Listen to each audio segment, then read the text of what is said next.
ৰাজ্যৰ ঠায়ে ঠায়ে আৰম্ভ হৈছে মাখানাৰ খেতি। মাখানা খেতিৰে স্বাৱলম্বী হৈছে মঙলদৈৰ যুৱক যুৱতী। মঙলদৈ ২ নম্বৰ মাজগাঁৱত আৰম্ভ কৰিছে মাখানা খেতি। ঘৰৰ পুখুৰীতে পৰীক্ষামূলকভাৱে কৰিছে মাখানাৰ খেতি। ৰোড নামৰ এটা NGOৰ ব্যৱস্থাপনাত এই খেতি আৰম্ভ হৈছে। কৃষিমন্ত্ৰী পীযুষ হাজৰিকাই পৰিদৰ্শন কৰিছিল এই মাখানা খেতি আৰু মন্ত্ৰী হাজৰিকাই মাখানা খেতিয়কক দিছে সকলো সহায়ৰ প্ৰতিশ্ৰুতি। নাবাৰ্ডেও মাখানা খেতিৰ বাবে আগবঢ়াইছে সহযোগিতা। এই সন্দৰ্ভত আমাক অধিক জনাব আমাৰ সতীৰ্থ সাংবাদিক গৌতম চহৰীয়াই।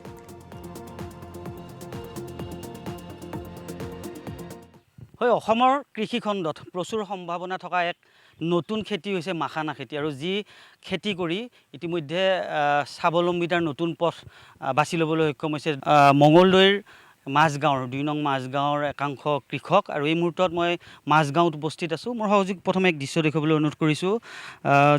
এয়া হৈছে মাখানা খেতি, যি আচলতে এই খেতি প্ৰচুৰ পৰিমাণে বিহাৰত পোৱা যায়। বিহাৰৰ কৃষকসকলে এই খেতি প্ৰচুৰ পৰিমাণে কৰে, কিন্তু অসমতো এই খেতিৰ আচলতে আগমন ঘটিছে অসমলৈ। আৰু যি কৃষকসকল আচলতে বাকী খেতিৰ পৰিৱৰ্তে বা বাকী খেতিৰ সমান্তৰালভাৱে এই খেতি কৰিবলৈ এতিয়া কৃষকসকলে মন মেলিছে। আৰু সমান্তৰালভাৱে যি মঙলদৈৰ মাজগাঁৱৰ এই কেইবাগৰাকীও লোকে এই খেতি ইতিমধ্যে আৰম্ভ কৰিছে। মোৰ সহযোগীয়ে সমগ্ৰ দৃশ্যটো দেখিছে। আৰু এটা কথা উল্লেখ কৰিবলৈ, যি এই খেতিৰ কথা ইতিমধ্যে গম পায় যি কৃষিমন্ত্ৰী পীযুষ হাজৰিকা ডাঙৰীয়াও এই গাঁওখনলৈ পদাৰ্পণ কৰিছিল। আমাৰ লগত কৃষকসকল আছে, তেওঁলোকৰ পৰা কিছু কথা জানিম। প্ৰথমে আপোনাৰ ওচৰত আহিছোঁ। এই খেতি যিহেতু নতুন, অসমত প্ৰথম বা নতুন, সম্ভাৱনা কেনেকুৱা? নমস্কাৰ। মই আমাৰ যিটো অৰ্গেনাইজেশ্যনে FSPFৰ জৰিয়তে এই খেতিটো কৰি আছোঁ, তাৰে ছেক্ৰেটেৰী হয় Bhairab Deka. Rural organisation for all round development road হয়। পোনপ্ৰথমে আমি আমাৰ নাবাৰ্ডৰ AGM তেতিয়াৰ আছিলে আমাৰ গৌৰৱ কুমাৰ ভট্টাচাৰ্য ছাৰ, তেখেতৰ তত্ত্বাৱধানত আৰু আমাৰ নাবাৰ্ডৰ অফিচ গুৱাহাটীৰ জৰিয়তে আমি প্ৰায় 7জনমান কৃষক লৈ দৰঙৰ লগতে আৰু 3খন জিলা প্ৰায় 25জনীয়া টীম এটা গৈ আমি য'ত ৰাষ্ট্ৰীয় মাখানা ৰিচাৰ্চ চেণ্টাৰ আছে, তাতে দাৰভাঙাত গৈ আমি ট্ৰেইনিং কৰি আহিছিলোঁ। তাতে ট্ৰেইনিঙৰ পিছতে আমি আহি ইয়াতে দৰঙৰ 2খন ব্লক, যিটো আমাৰ দলগাঁও শিয়ালমাৰী ব্লক আৰু বেছিমাৰী ব্লক, 2টা ব্লকৰে কেইজনমান খেতিয়কৰ তাত আমি পাইলট হিচাপত ষ্টাৰ্ট কৰিছিলোঁ। ষ্টাৰ্ট কৰাৰ বিনিময়ত আমি যোৱা বছৰ প্ৰায় 8 কুইণ্টেলমান প্ৰডাকশ্যন আমি পাব সক্ষম হৈছোঁ। আৰু তাৰে প্ৰতিটো প্ৰগ্ৰেছ ৰিপৰ্ট আমি দাৰভাঙাৰ ইন্দু সিং ছাৰৰ তাত প্ৰেৰণ কৰিছিলোঁ। আৰু তেখেতৰ মন্তব্য মতে আমি আমাৰ অসমৰ দৰঙত মাখানাৰ সম্ভাৱনাতা অতি বেছি বুলি কৈছিলে। আৰু যিহেতু তাৰে বিহাৰৰ তুলনাত আমাৰ গছবিলাকৰ গ্ৰ'থটো আৰু বেছি আছিলে আৰু প্ৰডাকশ্যনো বেছি হ'ব বুলি ছাৰে কৈছিলে।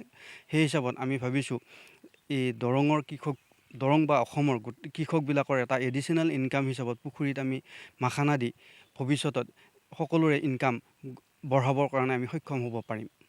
আচলতে মাখানা খেতিটোত যথেষ্ট সম্ভাৱনা আছে, কাৰণ এইটো এটা হাই ভেলু ফুড, ছুপাৰ ফুড বুলি কয়। আমি মাছৰ লগতে মাখানাৰ প্ৰডাকশ্যনটো কৰিব পাৰিম, কাৰণ আমি মাছৰ পৰা যিটো পইচা পালোৱেই, লগতে আমাৰ ইণ্টাৰক্ৰপিং হিচাপে আমি মাখানাটো দি মাখানাৰ পৰাও এটা পইচা পালোঁ। যদি আমি পুখুৰীৰ পৰা 50,000 পাইছিলোঁ, মাখানাৰ পৰা মোটামুটি 25-30,000 টকা এটা পালেও আমাৰ 70-80,000 টকা এটা আমি পাবলৈ সক্ষম হ'ম। যিহেতু আমাৰ পইচাটো ডাবল হ'বলৈ গৈ আছে। মেইনটেনেঞ্চ কষ্টটো কম হয়। আৰু যদি কিবা কাৰণত অলপ কেতিয়াবা পোক লাগিব পাৰে, তাৰ ক্ষেত্ৰতো কিছুমান নিয়ম অইল আছে, মানে অৰ্গেনিক মেনুৰো কিছুমান ব্যৱহাৰ কৰি তাক আৰু অলপ ভাল প্ৰডাকশ্যনলৈ আগবঢ়াব পাৰিম। ট্ৰেইনিং লৈ আহিছে? আমি যিহেতু ট্ৰেইনিং লৈ আহিলোঁ বিহাৰৰ দাৰভাঙাত, তাতে যথেষ্টখিনি আমি অভিজ্ঞতা আহৰণ কৰিলোঁ। কৰি প্ৰথম অৱস্থাত ৰোড NGOৰ জৰিয়তে যিখিনি কৰা হৈছিলে, তাতে প্ৰথমত আমাৰ অৰ্নামেণ্টেল ফিজে খোৱা বুলি তেখেতে ক'লে। তাৰপিছত যেতিয়া আমি ছেকেণ্ডত কৰিলোঁ, তাতে আমাৰ যথেষ্টখিনি উৎপাদন হৈছে। আপোনালোকৰ গাঁৱৰ কিমান ওলাই আহিছে খেতিয়ক? আমাৰ ইয়াত গাঁৱত 20জনমান খেতিয়ক ওলাই আহিছে। প্ৰায় 30 বিঘামান মাটিত আমি কৰিছোঁ। এইটো নতুন খেতিটো লৈ কিমান আশাবাদী? আশাবাদী বহুত, ভালেই পাইছোঁ কৰি। আমি এতিয়া মাছৰ লগতে যেতিয়া আমি মাখানাটো পাম, তেতিয়া আমাৰ সম্পূৰ্ণ পূৰা 50% যদি মাছত পাওঁ, তেতিয়া আমি 50% মাখনাৰ পৰা পাম বুলিয়ে আমি আশা কৰিছোঁ বহুত। হয়, এটা কথা উল্লেখ কৰিব লাগিব, যি বিহাৰৰ পিছত আচলতে এটা আশা কৰা হৈছে যি কৃষি মানচিত্ৰত এই মাখানাৰ খেতি অন্য এক দিশ উন্মোচন কৰিব। আৰু এই যি মাখানা খেতি, যি নতুন খেতি অসমৰ বাবে এই নতুন খেতিয়ে বহু নতুন কৃষকৰ সৃষ্টি কৰিব আৰু যি স্বাৱলম্বিতাৰ নতুন দিশ উন্মোচিত কৰিব।